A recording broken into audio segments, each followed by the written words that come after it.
안녕하세요. 공매도 상한기간에 대해서 물어보셨는데요. 상한기간은 3개월, 6개월, 1년 단위로 계약을 맺는다고 합니다. 그리고 계속 만기를 연장할 수 있기 때문에 사실상 상한기간은 없다라고 보시면 됩니다. 그리고 이제 과거 공매도 금지 사례가 있는데요. 그게 풀렸을 때 오히려 시장이 상승하는 사례를 본 기억이 있습니다. 그리고 2016년에 나 몰래 내 주식이 대여되는 사례들이 있었는데요. 이것은 곧 내가 주택을 담보로 돈을 빌렸는데 은행 마음대로 담보물인 고객의 집을 갖고 임대 장사를 하고 있다라고 됩니다. 내용을 좀 보면은 주택을 담보로 돈을 빌렸다. 증권사에서 내가 돈을 빌렸다. 그것은 곧 신용이죠. 내가 신용이자를 내면 증권사 신용 거래를 하면은 이런 일이 벌어진다고 합니다. 내가 신용을 빌면 연 6%에서 11%대의 신용이자를 내는데요. 증권사에서는 고객이 이거를 못 갚을 수도 있으니까 담보를 주식으로 잡게 됩니다. 그게 신용 거래잖아요. 근데 주식이 담보로 증권사에 잡혀 있으니까 이거를 가지고서 공매도 투자자에게 대여를 한다는 사실입니다. 그래서 이제 소유자가 있는 담보 주식을 삼자에게 빌려주는 것도 이해가 안 되는데 이런 사실조차 고객에게 제대로 알려지지 않고 있다라고 하는데요. 사실은 약관에 이게 다 있다라고 합니다. 근데 우리는 약관을 다 읽어보지를 못하죠. 그래서 내가 신용 거래를 하게 되면은 내가 담보로 맡긴 주식이 증권사에서 한국증권금융에 재담보로 제공을 할 수가 있게 되고요. 이게 주식 명의가 한국증권금융으로 바뀌기 때문에 이를 근거로 대주, 즉 주식을 공매도 세력들에게 빌려줄 수 있다라고 되어 있다는 겁니다. 약관에 근거한 행위지만 원소유자는 이게 어떻게 되는 건지는 알기가 쉽지 않다라는 내용입니다. 공매도들한테 불리한 점은 자신이 직접 해보면은 알 수가 있는데요. 2014년에 나온 기사입니다.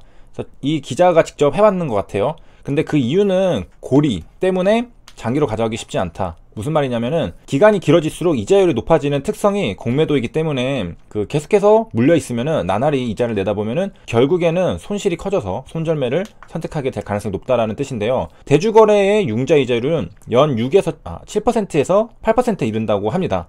담보도 있지만 좀 너무 비싸다라고 생각을 한다는데요.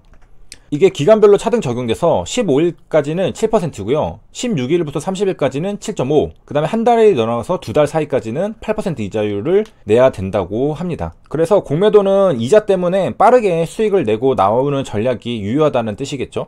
그러면은 이제 부실 기업을 선택하면은 되지 않느냐 하는데 이런 종목들은 물량이 없습니다. 그래서 공매도 치기가 힘들고요. 그래서 매년 10%는 떨어져야 본전이라고 합니다.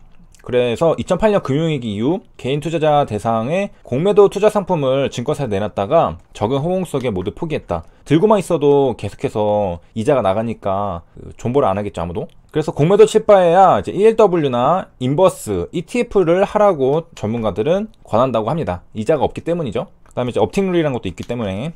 그리고 이제 한국거래소 KRX에서 공매도 보는 법을 알려드리도록 하겠습니다. 여기 뭐 이렇게 보면은 여러 가지가 있죠. 여기 시장 정보에 보시면은 공매도 현황이 있습니다. 이걸 클릭하시면은 공매도 종합 포털로 넘어가게 되고요. 여기서 종목별로 공매도 거래량, 공매도 잔고 수량 이런 것들을 볼 수가 있습니다. 그 다음에 여기 공매도 종합 포털 메인은 이렇게 생겼습니다. 그래서 여기서도 다시 보려면은 공매도 통계, 공매도 거래 현황, 종목별 공매도 이렇게 하면은 들어가서 볼 수가 있고요. 들어가면은 종목별로 공매도 뭐 거래량 이런 것들이 쭉 나와 있습니다. 모든 종목이 나와 있죠. 이 종목 검색이 전체로 되어 있기 때문에 이렇게 있고요. 그 다음에 여기 보면은 이제 화살표가 있습니다. 화살표를 보면은 이거를 이렇게 해볼게요. 그러면은 순서대로 쭈루룩 나열이 됩니다. 그래서 당일에 7월 3일에 공매도 거래량이 가장 높은 것 순으로 쭈루룩 나열해서 볼 수가 있겠고요. 그 다음에 비중도 마찬가지로 이렇게 해서 25% 서울가스가 가장 많다 이렇게 쭉 볼 수 있습니다. 그리고 이제 이 영상은 질문 주신 분에 대한 답변 영상인데요. 바보 같은 질문은 없습니다. 그래서 사실 가만히 있는 사람들도 모르는 거예요. 그래서 이런 질문은 나 혼자 모르고 있는 게 아닐까? 그래서 비웃음 당하지 않을까? 라는 걱정을 딛고 하는 용기 있는 행동이고요. 모르면 무시하는 그런 문화는 계속해서 바뀌어야 합니다. 가만히 있는 사람들보다 질문하는 사람이 나중에 훨씬 훌륭한 사람이 되거든요. 지금 쪽팔리고 아는 게 낫지 지금 아는 척 하다가 나중에 모르는 거 들통나는 게 더 쪽팔리겠죠. 그 다음에 이런 정보 격차, 지능 격차가 쌓이면은 결국 뒤떨어지게 되고 조직에서 살아남기 위해 업무 능력보다는 엉뚱한 정치력을 키우게 되는데 저는 이게 조직을 갉아먹는 원인이라고 생각을 합니다. 그래서 언제든지 질문 주시는 거는 환영하니까 해주시기를 바라면서 말씀드렸고요.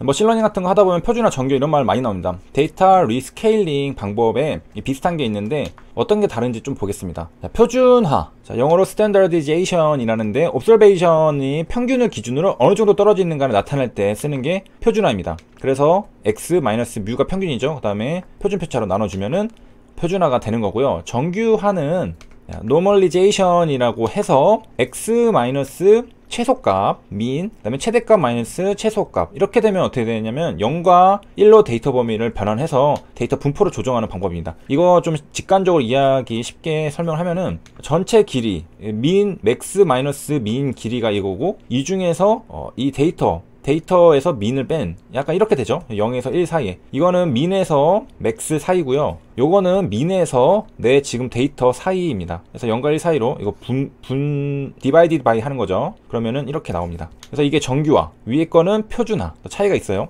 그래서 사용하는 이유는 데이터 분석할 때 데이터 단위가 불일치하는 문제들이 많이 발생하는데, 이걸 해결하는 게 정규화랑 표준화라는 뜻입니다. 그래서 단위 차이의 문제에서 벗어날 수 있는 방법이고요. 정규화는 최대랑 최소를 이용해서 구한다고 했죠. 0에서 1 사이. 그래서 이거는 주가와 같은 주기를 띠는 데이터의 경우 현재 데이터가 어느 정도 위치에 있는지 파악하기 좋아진다 라는 거고요. 요거 스탠다디제이션은 이제 데이터 평균 0을 중심으로 양쪽의 데이터를 분포시키는 방법입니다. 그래서 이 의미는 평균으로부터 얼마나 떨어져 있는지를 나타내는 값이 되는데요. 데이터의 진폭이 감소한다. 그래서 만의 단위에서 0.1 단위로 감소시키는 그런 효과가 있습니다.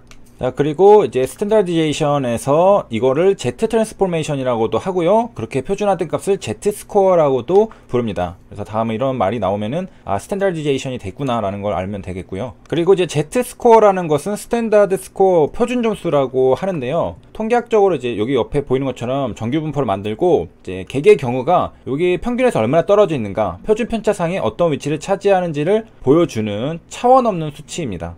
그래서 아까 봤던 것처럼 여기 있죠. x-뮤를 표준표차 나눠준 거, 그걸 z라고 하고요. 이 값이 음수면은 평균 이하, 양수면은 평균 이상인데, 여기 x-뮤니까 이 내가 평균보다 높다면은 플러스 값이 나오겠지만은 내가 평균보다 낮다면은 마이너스 값이 나올 겁니다. 자, 여기 보면은 0을 기점으로 Z-스코어가 여기 있습니다. Z-스코어가 이렇게 숫자가 있고요. 이 평균에서 내가 얼마나 떨어져 있는가. x-뮤 이거였으니까 음수면은 이쪽으로 가겠죠. 그래서 마이너스 1, 마이너스 2, 마이너스 3, 마이너스 4 점점 떨어지고요. 이쪽으로 가면 플러스가 되니까 1, 2, 3, 4 이렇게 됩니다. 내가 평균보다 상대적으로 높은 위치에 있느냐, 낮은 위치에 있느냐, 그걸 알 수 있죠. 그래서 상대적인 위치를 나타내기 때문에 단위 문제를 해결할 수 있는 겁니다. 자, 이 표준표차 나눠주는 이유가 있는 거예요.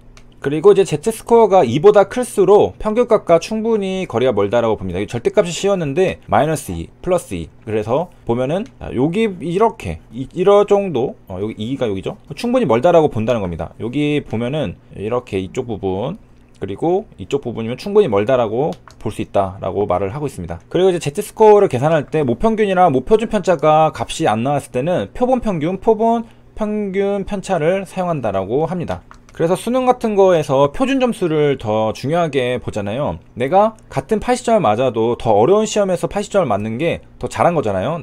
평균이 막 40점인데 내가 80점 맞았다, 잘한 거죠. 평균이 70점인데 내가 80점 잘한다, 이거보다 이게 훨씬 잘한 거죠. 그렇기 때문에 이런 것들을 비교하기 위해서 만들어지는 건데요. 그리고 이제 정규 분포는 모수가 평균이 뮤, 표준 편차가 시그마의 연속 확률 분포입니다. 가장 높게 올라간 여기를 나타내는 게 뮤, 그 다음에 이 시그마는 분포가 흩어진 정도, 평균으로부터 얼마나 멀리 떨어져 있는지를 나타내는 겁니다. 그래서 여기 그래프를 보면은 이제 시그마가 더 작을수록 더 뾰족하게 이렇게 있는 걸 알 수 있죠. 더 잘 모여 있는 겁니다. 1.5일수록 더 퍼져 있는 거고요.